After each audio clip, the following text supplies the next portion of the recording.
All right, so this is the machine learning security class. Everything you need is on samsclass.info. This should be where you start to take this class. And the most important thing to know about this class is that it is not an official City College class. There are a lot of administrative problems at City College right now. Mostly they're laying off our staff and so on. So I don't know how long it'll be before I get this approved as an official class. It could very well be a year or two or even longer. Maybe never, depending on how crazy they are about firing everybody. So I highly recommend doing this if you can, but be aware that it is not going to give you any college credit. You can count this credit as extra credit in one of my other classes if you want to, or you can leave it here and hope to get credit for this class officially when it becomes an official class. But I cannot guarantee that will ever happen. Now, I've done this before because the college administration very frequently fouls up and fails to schedule classes properly, and classes that students need are not offered, and I teach them unofficially like this. But that's what's going on. So that's the most important thing to know. Yeah, good.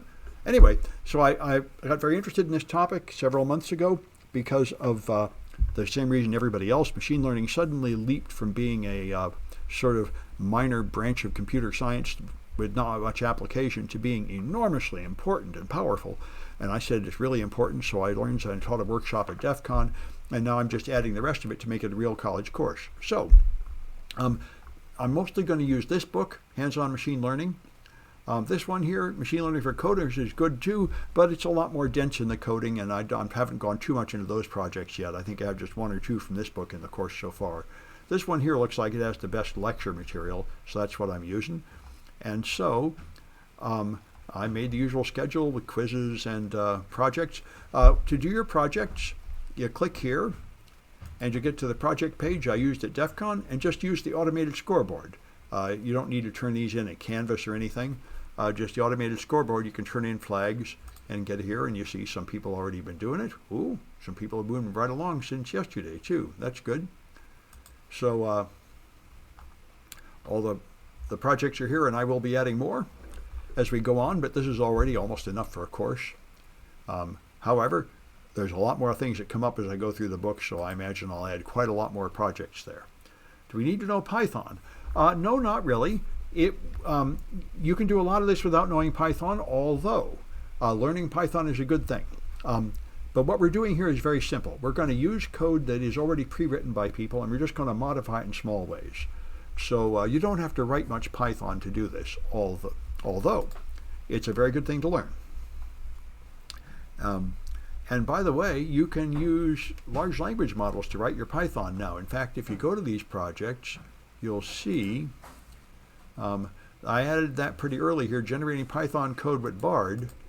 And then I added all my violent Python challenges to this workshop because I had taught a Python where people write your own code, but you don't need to solve these by writing your own code. You can get one of the large language models to write the code for you. And I highly recommend learning how to do that because it's not easy.